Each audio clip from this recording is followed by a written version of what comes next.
Bonjour à tous et bienvenue sur le magazine de C2TV, la dernière année de l'association Clip Clap basée à Treissac. Je m'appelle Florian, je suis de Périgueux et j'ai 26 ans et c'est moi qui vais vous présenter cette émission. Le magazine sera articulé autour de programmes courts récurrents et d'un sujet principal qui lui changera à chaque émission. La diffusion de l'émission, quant à elle, aura lieu tous les 15 jours via le site de Clip Clap. Nous allons commencer avec La tête dans les bulles, une émission qui traitera de l'actualité de la BD. Nous allons ensuite aborder notre sujet principal, qui lui parle d'une exposition qui a lieu en ce moment au musée Vézuna à Périgueux. Nous passerons ensuite à l'émission Tournage et mémoire, qui traitera de la mémoire cinématographique et de l'actualité du cinéma en Dordogne. Enfin, nous terminons avec une petite dose d'humour avec l'émission Daniel et ses blagues. Pour le premier numéro de La tête dans les bulles, il sera question de la BD Quai d'Orsay de Christophe Blain et Abel Lanzac, qui a reçu le Fauve d'Or à Angoulême. Elle sera présentée par Guillaume et Ludovic depuis la librairie Bullivore. Ils vous donneront leur avis et vous diront si ce prix est bien mérité. Bon visionnage.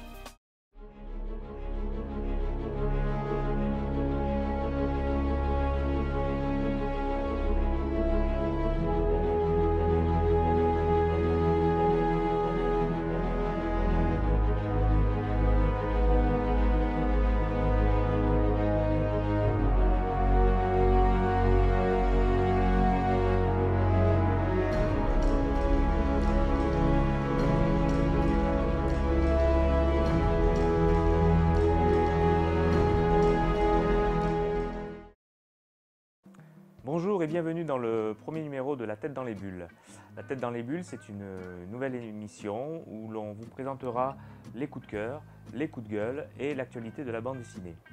À mes côtés, Guillaume de la librairie Bullivore, qui m'aidera à vous présenter ces bandes dessinées avec Marine, que nous verrons lors d'une prochaine émission. Aujourd'hui, nous vous présentons Quai d'Orsay. Alors Quai d'Orsay, c'est la BD qui a eu le Fauve d'Or à Angoulême, qui a été réalisée par Lanzac et Blain. Selon Antonin Baudry, alias Abel Lanzac, le succès de Quai d'Orsay est dû à l'hommage qu'il rend à la diplomatie française. Qu'en penses-tu, Guillaume? Je pense qu'Antonin Baudry il vit pour la politique, par la politique. Il a été conseiller de Villepin, il est diplomate, parfois critique, parfois admiratif en fait du monde des affaires étrangères en fait, qui est un monde de faux semblants, d'arrangements, d'apparence, de grands discours, de grands mots. Mais derrière, il y a quand même aussi déjà le sens du dialogue de Lanzac qui a été très très bon là-dessus. Et le dessin qui est incroyable de Christophe Blain, qui avait déjà convaincu beaucoup de gens dans sa série Isaac le Pirate, qui est très dynamique, très bien ressorti, qui sait faire ressortir l'humour et aussi le stress de certaines situations, parce que le personnage du ministre est très... Et du coup, c'est un ensemble, c'est une très bonne BD, qu'on aime la politique ou pas, donc voilà. Une adaptation est prévue et est annoncée même pour l'automne par Bertrand Tavernier de la série. Penses-tu qu'elle va apporter quelque chose à cette bande dessinée? La présence des scénaristes Christophe Blain et Abel Lanzac qui ont participé à l'élaboration du scénario. Après, c'est Tavernier, c'est Thierry Lhermitte par exemple qui joue le ministre. C'est pas non plus leur premier film. On peut, j'espère, leur faire confiance pour faire quelque chose de qualitatif. Je suis toujours très réservé sur les adaptations BD parce que ça peut être un chef-d'œuvre comme un massacre, c'est souvent des massacres. J'attends de voir, ça doit sortir en septembre. Enfin, peut-on considérer que Teilhard de Worms est un Don Quichotte moderne? C'est plutôt la diplomatie en elle-même, tout le côté ministériel, toute la politique qui a créé des Don Quichotte modernes dans le fait qu'ils se battent tous contre des moulins. S'ils sont là, il faut l'espérer parce qu'ils ont envie de faire quelque chose. Et derrière eux, il y a tellement de choses ils ne sont quasiment rien. Donc leur lutte est parfois dérisoire. Et c'est vrai que voilà, c'est tout le monde de la politique, je pense, qui a créé une armée de Don Quichotte, on va dire. Donc voilà ce diptyque de Quai d'Orsay, chronique diplomatique par Lanzac et Blin. Chez Dargaud, oui, c'est important de préciser l'éditeur. La prochaine édition de La tête dans les bulles, nous vous présenterons une bande dessinée qui pour nous aurait pu avoir aussi le Fauve d'Or, qui est la bande dessinée des Day Trippers de Fabien Moon et Gabriel Bas, chez Urban Comics. À bientôt.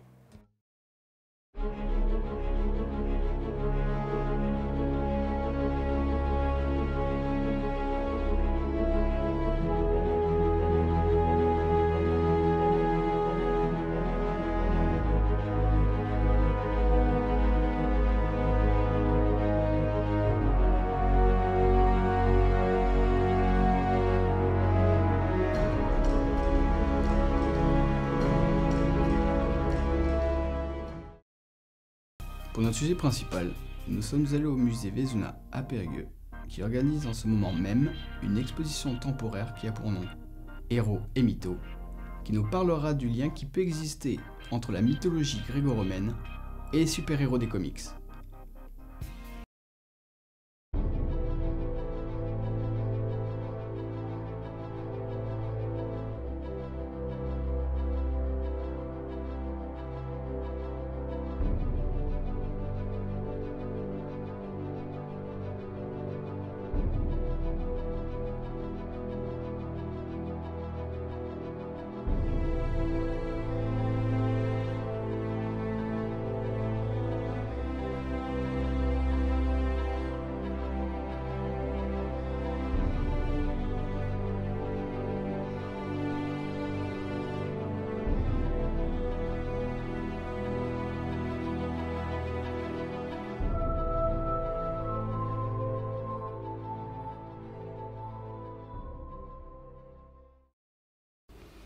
Alors c'est une exposition en fait qui est née de plusieurs choses. La première chose c'est la rencontre avec les photos de Cédric Delceau et une deuxième chose qui était l'idée de parler un petit peu d'un thème qu'on n'avait jamais vraiment abordé, c'était la mythologie. Comment parler de la mythologie, tout cet imaginaire qui peuplait les habitants de la ville, l'imaginaire des gens qui vivaient là il y a 2000 ans, comment l'aborder pour faire en sorte que ce soit concret pour le grand public.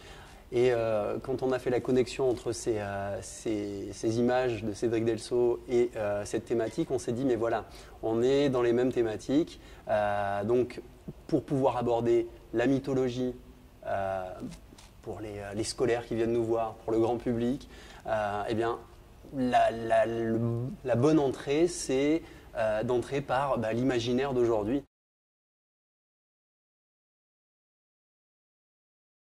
L'Antiquité, et en particulier l'Antiquité gréco-latine, a toujours servi de point de référence pour désigner une sorte d'ailleurs mystérieux et dans une grande mesure d'ailleurs désirable. Alors en particulier en littérature écrite, ça se traduit par ce qu'on pourrait appeler ce courant littéraire ou ce genre littéraire qui est le genre littéraire du monde perdu. Dans les romans d'aventure anglophones et depuis la première moitié du XIXe siècle, je pense à un exemple qui date de 1842, vous voyez, on fait des trous dans la terre, ou bien on va dans des parties inexplorées de l'Australie, du Tibet, où vous voulez, et qu'est-ce qu'on y trouve? On y trouve dans une vallée perdue, une civilisation, elle aussi perdue, mais qui remonte aux Grecs anciens. Donc ça c'est vraiment un motif qui parcourt ce genre de littérature. C'est très difficile à expliquer. Ça vient en partie du fait que la mythologie gréco-latine, évidemment enseignée à l'école, donc ça fait rêver les enfants. C'est associé dans une large mesure à ce qu'on appellerait les contes de fées, à la féerie. Et puis, comme après tout dans notre culture savante, la référence ancienne, ça reste cette antiquité gréco-latine, ça représente aussi une espèce de point de départ. Donc assez logiquement, quand on va trouver une autre civilisation, on va la référer à cette antiquité-là.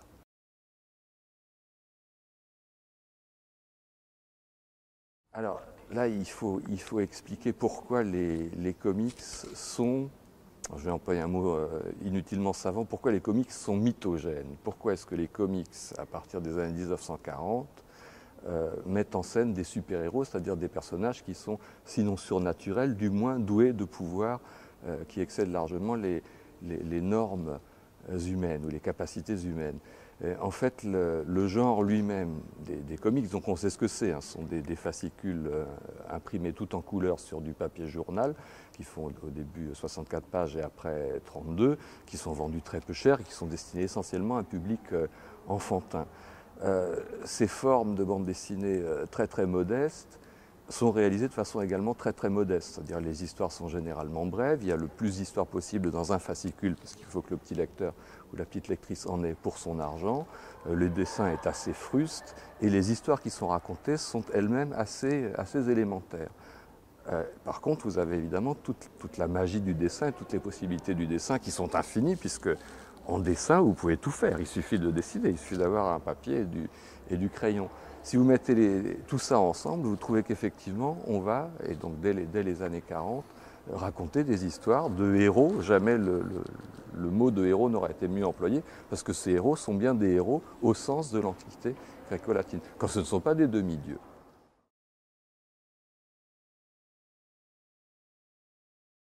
La différence entre ce qu'a fait la BNF et ce qu'on fait nous, c'est qu'on se penche sur les représentations de l'imaginaire dans les époques successives. Alors on parle de l'Antiquité, mais c'est vrai que dans l'iconographie qu'on va trouver dans le dossier pédagogique là, qui est exposé, on voit des images qui sont des enluminures médiévales, mais qui parlent toujours des héros tels que Énée, tels que Rémus et Romulus, ou Achille, ou Hercule, voilà.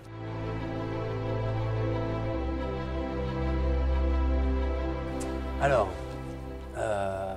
en fait, je suis pas un fan de héros, super-héros. Alors, je suis comme tout le monde, j'ai été marqué par la saga Star Wars. Forcément, on a tous été, en tout cas pour les gens de ma génération, on a tous été bercés par ça et ça continue.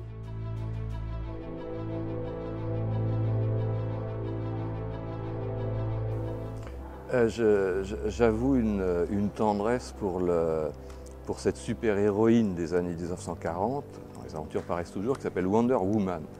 On ne fait pas plus antique puisque c'est une authentique Amazone, hein, donc là ça sort directement de la mythologie, c'est la fille de la reine des Amazones.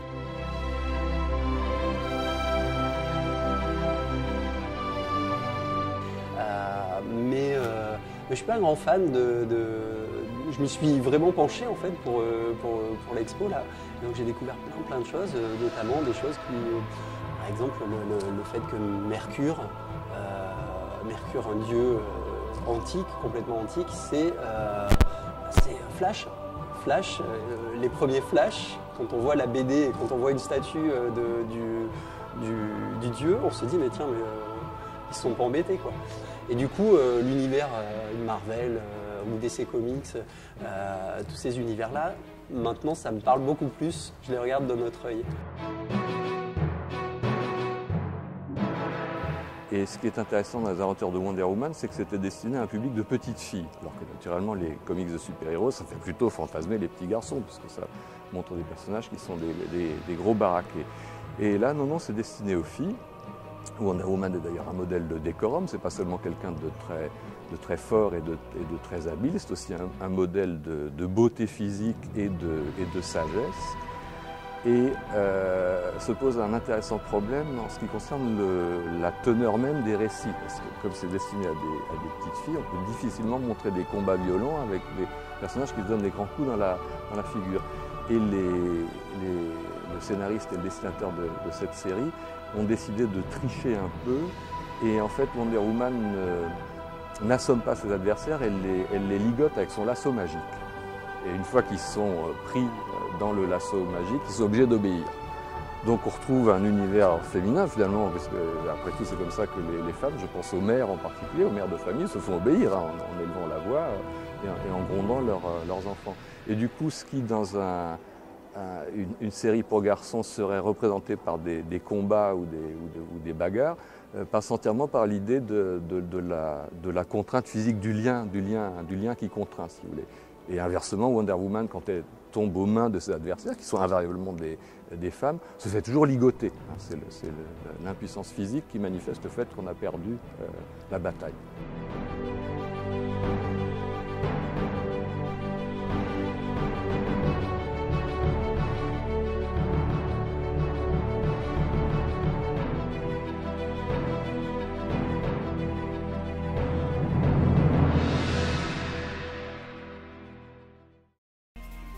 Nous allons passer maintenant à l'émission Tournage et Mémoire, qui a pour sujet l'un des films qui représente mieux le Périgord, Jacques le Croquant, et vous sera présenté par Daniel depuis le château de Lerme, l'un des nombreux lieux utilisés durant le tournage.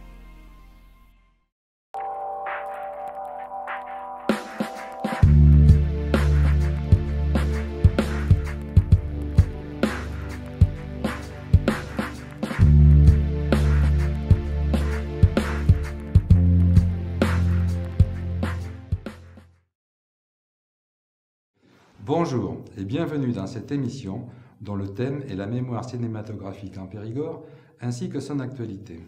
Et pour notre première, nous allons évoquer le film qui représente le mieux le Périgord et son histoire. Il s'agit de Jacques le Croquant et en particulier celui réalisé en 1967 par Stelio Lorenzi. Une des particularités de ce film est d'avoir été tourné en couleur. C'était d'ailleurs un des premiers produits par la télévision. Quel plaisir de découvrir en 1969 les paysages de son enfance en noir et blanc, puis en couleur dans les années 80. Grâce à ce film, l'image du Périgord s'est propagée à travers toute la France et même au-delà des frontières. Un ami, Serge Brégéras, a redécouvert ce film il y a quelques années et s'est attaché à retrouver tous les lieux du tournage. En 3 ans, il les a quasiment tous retrouvés, recueilli maintes informations ainsi qu'une centaine de photos du tournage. Ce qui a été apprécié dans ce tournage, c'est que le réalisateur s'est attaché à tourner sur les lieux mêmes où Eugène Leroy avait imaginé son roman.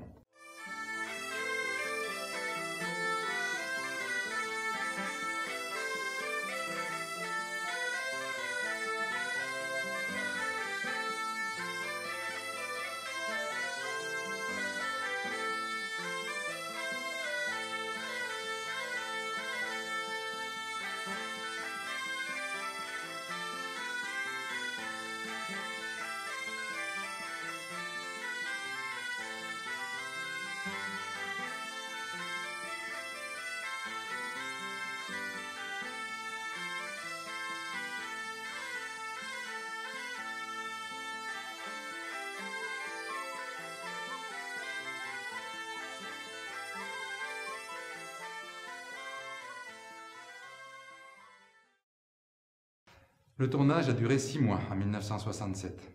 En juin de la même année, l'équipe de production partit à Montbrison, localité située entre Saint-Étienne et Clermont-Ferrand. En effet, cette ville possédait un tribunal dont la salle d'audience était située dans une ancienne église. Durant son séjour, la production logeait dans les hôtels des Aisy, les techniciens et acteurs chez l'habitant. Après la première diffusion en 1969, le nombre de touristes et de tournages augmentèrent de façon exponentielle. Une anecdote à ce sujet, il y avait sur les petites routes menant aux différents lieux de tournage tellement de monde qu'il fallut le concours de la gendarmerie pour régler les problèmes de circulation. Un autre roman d'Eugène Leroy fut porté à l'écran en 1980.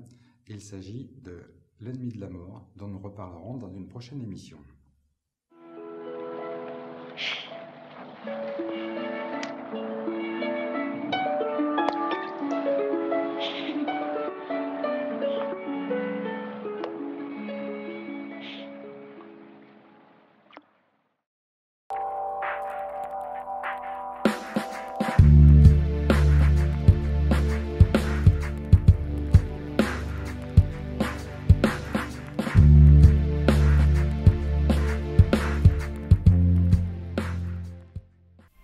Voilà le premier numéro d'Aude Magazine qui se termine.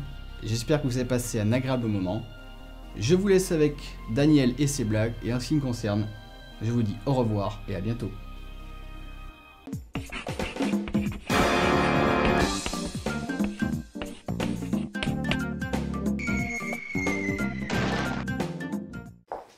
Bonjour madame.